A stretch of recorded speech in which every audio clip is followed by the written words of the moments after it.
What's up, everybody? We're taking a look at my custom Studio Series Rise of the Beast Bumblebee.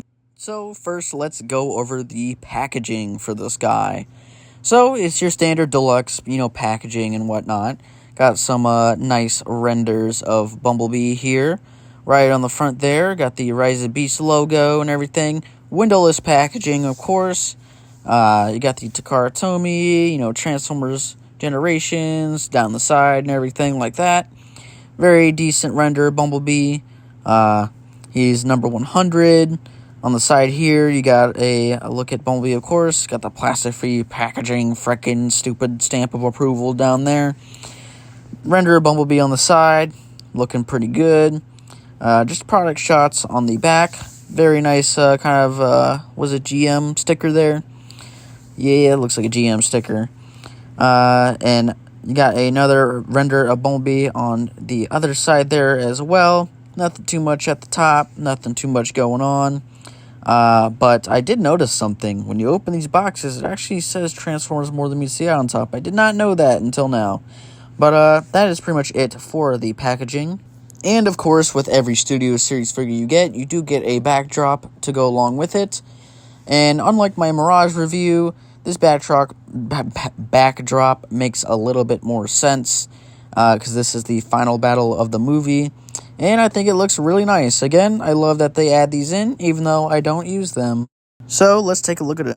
Right off the bat, I think this figure's details are pretty well. I mean, a lot of people say that this is probably the best Bumblebee that we've gotten, and to be honest, I can kind of see it. He's sculpted very nice. He has a very fluid transformation. Not too much kibble on him. And he just looks really nice. It has a very, very nice, Camaro mode as well. And I think the colors are pretty nice on this Bumblebee. He just need a little bit of paint.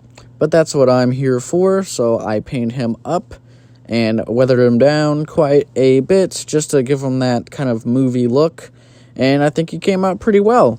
So a lot of things I did kind of change here is I added a bunch of weathering to the shins, and I also did, of course, a wash over it too as well, just to kind of make them look, pretty battered and beaten. Of course, did it to the feet here too as well. These feet were extremely bland. And then I did some extra paint work too for the stomach area. I painted these parts yellow, like how they are in the movie. And I added some dry brushing around that area just to kind of pick out some of the details. And the arms here too as well, I painted up and I put a wash over that to just kind of pick out some of those mechanical details.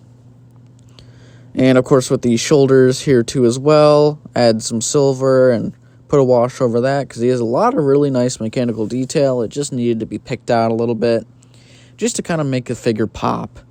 And taking a look around here, I did it to the backs of the legs too as well. And actually, I did it on the insides of the legs here too when you lift these kind of bits up. So let me just kind of lift this up to show you that I did indeed actually paint on the insides of the kind of legs here. So just opening this up, you can see I added some silver and a wash over that area too as well. So I will just close that back up. But I mean, yeah, this guy's really detailed like super nicely. I did some weathering too for his chest. Tried to leave a lot of the parts that were shown that are shown in vehicle mode a little bit untouched, just to keep the vehicle mode pristine. But I did paint up the head too as well. Added the little white dots to make him feel a little bit more alive. But yeah, I mean painting him wasn't too bad. Although I kind of did mess up on the face a little bit, and I had to keep restarting. But I think he looks pretty good. And there was actually 2 versions of this figure. I painted up the back too. But there were 2 versions of this guy going around. One of them had a painted face, but mine, I didn't get the painted face one. I just painted it myself. But all in all, he looks pretty good. I probably could have painted the insides of these, but I kind of left them open. And there are parts here on the doors that I didn't really paint too well. I need to redo those.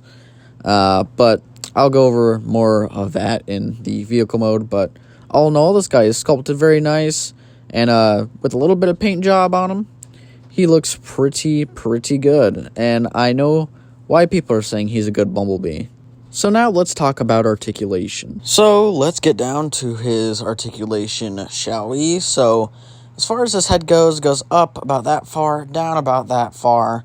You can kind of spin it all the way around if you wanted to, but if I do, it's going to scratch up paint. It is on a ball joint, and as far as the kind of door wings go, those are kind of articulated. As far as the arms, you can technically spin them a full 360. You just kind of have to get it all the way around the wheel there. Arm goes up about that far, and he does have a single hinge at the elbow, and it is a swivel too as well. He does have a waist joint that you can, spin around a little bit. You just kind of get that backpack out of the way, and then you can spin his waist around a little bit. As far as the legs, they kick up about that far. They kick back pretty much about that far, but with lifting the backpack, you can get it to go much further. And then as far as the thighs, he has a swivel, single bend at the knee, which is pretty decently posable. Not too bad. As far as the foot, it just has this kind of ankle rocker here, and you can, swivel it around. No up and down, unfortunately.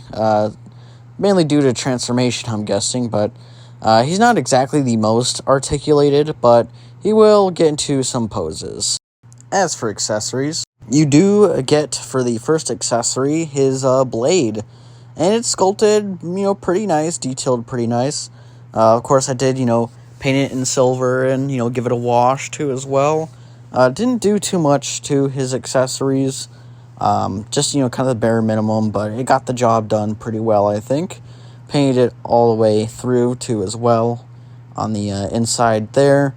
And I think it came out pretty well. I really do love the kind of jagged look to his blade, and it just, it's nice little blade. Next accessory here is his cannon arm, or cannon piece. Sculpted, again, pretty well. I painted the yellow bits on it, because it didn't have any yellow bit on it at all. Just to kind of, make it form to the arm a bit better.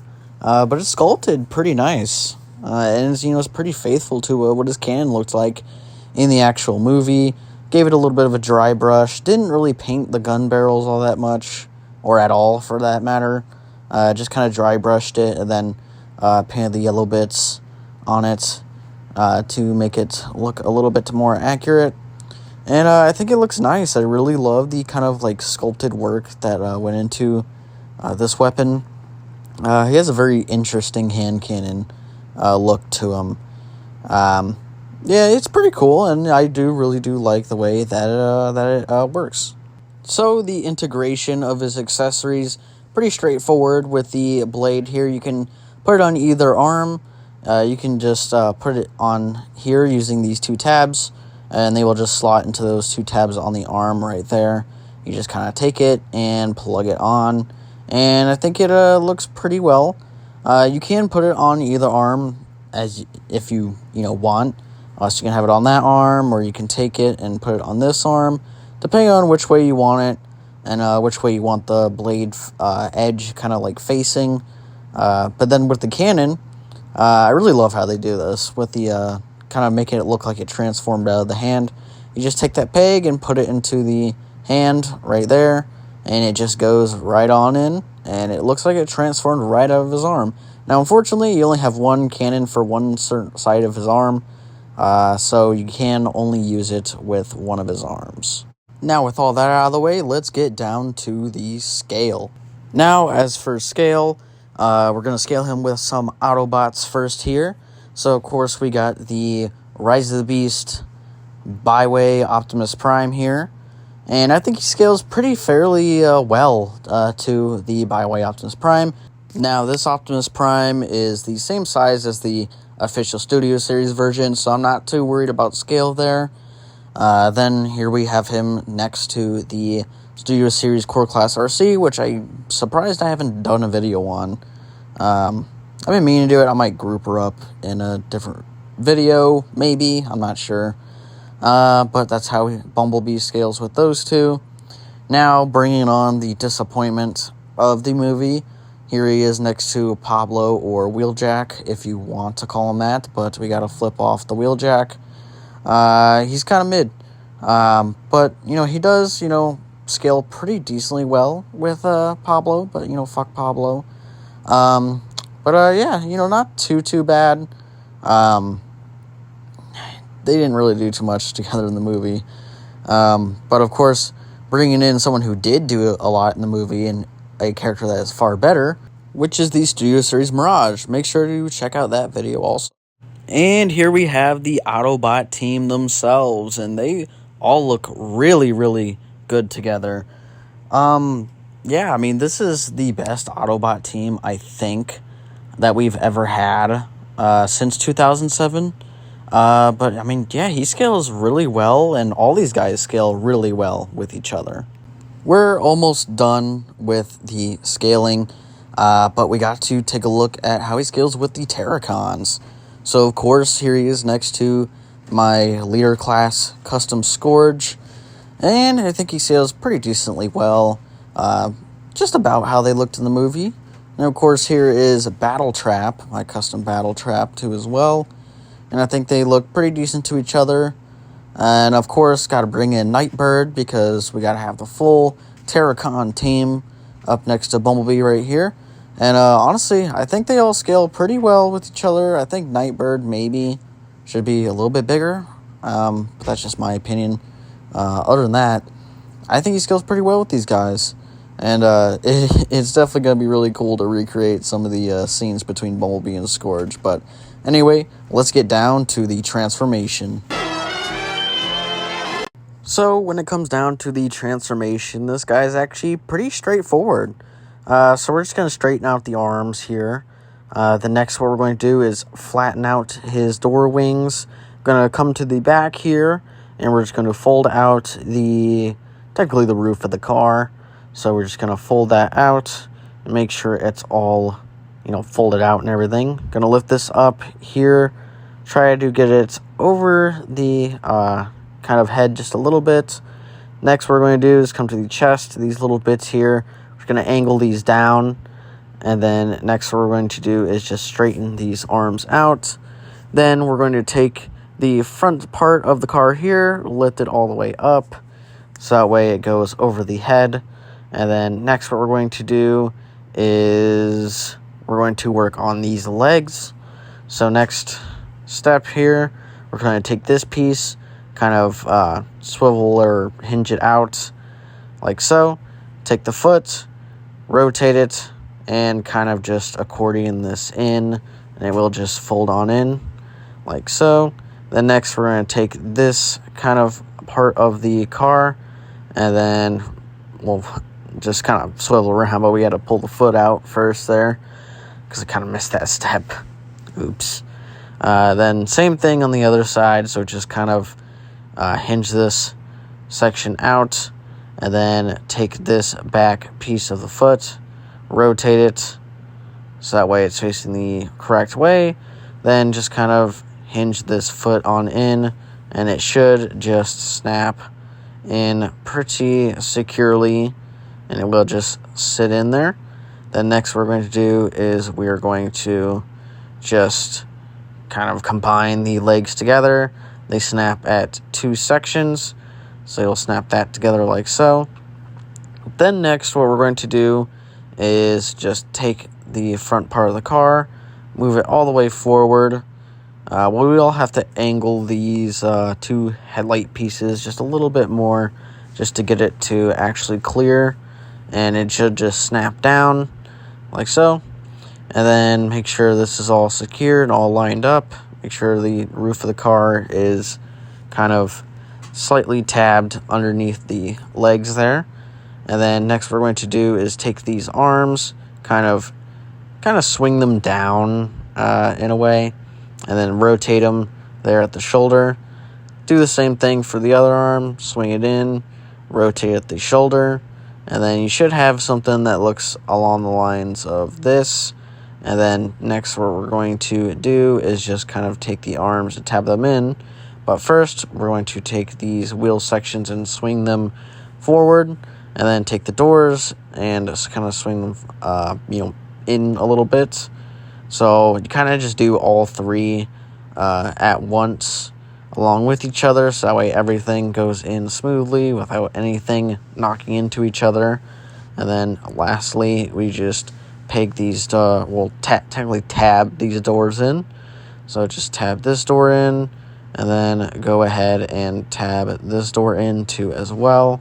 And they will just kind of tab in pretty securely, I'd say. And then the last bits of transformation is make sure that these arms are tabbed into the stomach itself. It's just on these kind of like tab sections there on the stomach. And then there you go. That is pretty much Bumblebee's full transformation into his vehicle mode. And boy, oh boy, does he look really good. So let's take a look at his vehicle mode.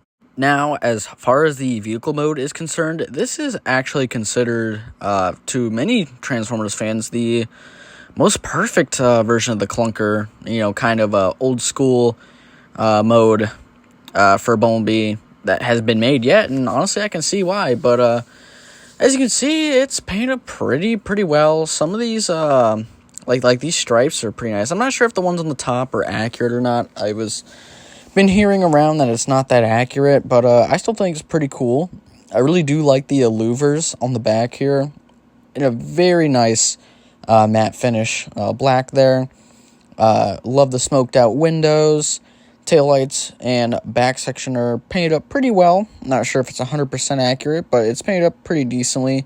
I didn't do too much work to the vehicle mode itself. I really do have to redo those kind of sidebars though on the doors. But all in all, this is a really great looking vehicle mode. And there's just not a lot to really talk about it, because it's a mold we've pretty much kind of seen before, just with some slight retooling. But other than that, I mean, it's a really nice looking car. I really love the roll cage detail everywhere on this thing. I mean, just the front of this car too, with that roll cage and those really nicely detailed headlights. Like, this thing just looks really good. And even like the grill on the inside there's too painted as well. Again, I love the smoked out windows on this thing. It just looks so nice. And you got of course, the matte finish for the kind of parts around the tires. Underneath isn't all too bad. I love how the feet fold up there. That was really nice. I wish the arms could have had some room to tuck in there, but this thing's already so crammed up. I don't even think they were able to do that. But of course, for weapon storage, you take this here, and it actually just kind of plugs into the back right there with these kind of two portions right here. But there actually is a way you can actually fit it on the inside of the car here. But of course, the normal way is to just plug it into the back. But honestly, I think that's really stupid, because a lot of these ways that they make you, put these weapons on the vehicle mode kind of suck. And we'll get to that.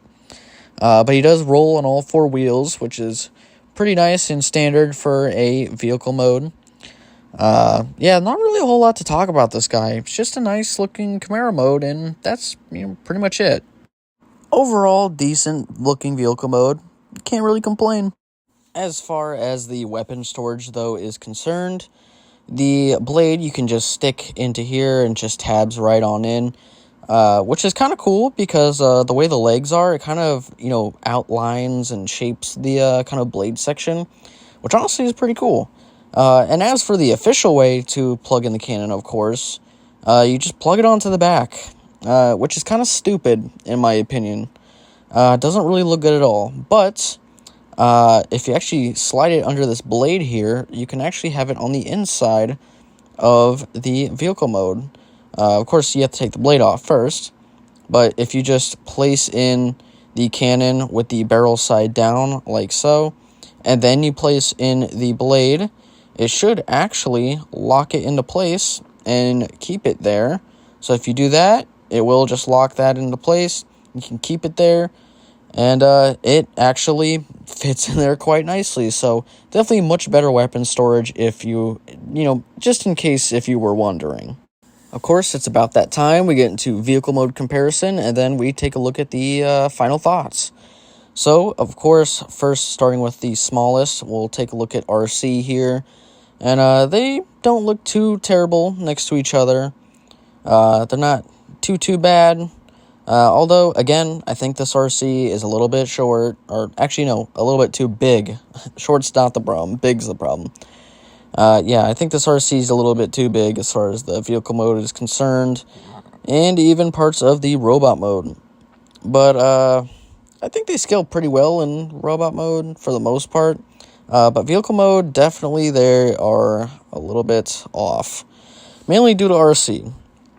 But, of course, having in the other deluxe from the Autobot lineup is Mirage, which I've already done a video on. You can check that video out if you would like to. I would definitely appreciate it. This Mirage figure is probably the best Studio Series Deluxe figure that's been released, like, almost ever. But I think these guys, like, really stack up next to each other very well. Bumblebee seems to be around the same size as Mirage, and I think this scale works a lot better than Bumblebee and RC. Because these vehicle modes, I'm pretty sure were around the same size. I could be mistaken. But these guys look really nice next to each other. And, so, moving on, we got the Studio Series Deluxe Class Nightbird. And as you can see, Nightbird feels a little short. Not sure if this is accurate. Again, Nightbird felt like a very short deluxe figure, too, regardless. So I'm not sure if these guys really scale that well with each other. I almost wish that they maybe didn't use the mainline body for Nightbird and just did something new, something a little bit different. I mean, it's an improved version of that Nightbird figure, but at the same time, I don't know, it just comes off a little short, in my opinion. But it doesn't look too bad. Bumblebee just does seem a little bit on the big side compared next to Nightbird. But it's not terrible. And then, of course, for the last and final comparison, just because I'm not transforming that Scourge again, or Battle Trap right now, we have the Byway Optimus Prime, which is the better version of this specific Optimus Prime, in my opinion. Did a video on him, too. You can catch that if you would like. But yeah, these guys don't scale too bad with each other. I think the scale works out pretty decently. It's not too terrible, but that's it for comparisons. Let's take a look at the final thoughts. So, for some final thoughts, I'm going to keep it nice, short, and sweet for this guy, because honestly, there really wasn't too much to talk about. It was more so just my paint job on him, of course, and some, cool ingenuity with the guy, but he's a nice Bumblebee figure, and he was, pretty easy to paint. I mean, it's Bumblebee. There's really not much thought or, carefulness you have to be with Bumblebee when it comes to painting him, because Bumblebee is just one of those characters that's just so engraved in your mind that you just don't have to, really think about, what parts to paint or what needs to be where. But, he was a fun little guy to paint. The only thing that really bugged me was the color matching to try and get that gunmetal in certain areas. That was definitely a pain in the ass, but yeah, he has a really great transformation. I think it's a very smooth transformation. You get two great results out of it. Of course, the vehicle mode was really great. The figure itself is really great. And as you can see right now, I have him basically executed by Scourge. But yeah, overall, he's a really nice figure, poses nice, and he's pretty great. As far as the vehicle mode goes, it's amazing. No wonder why people call it the best vehicle mode. Although, the arms underneath are a bit unsightly. But that's it for this video. Make sure to like and subscribe.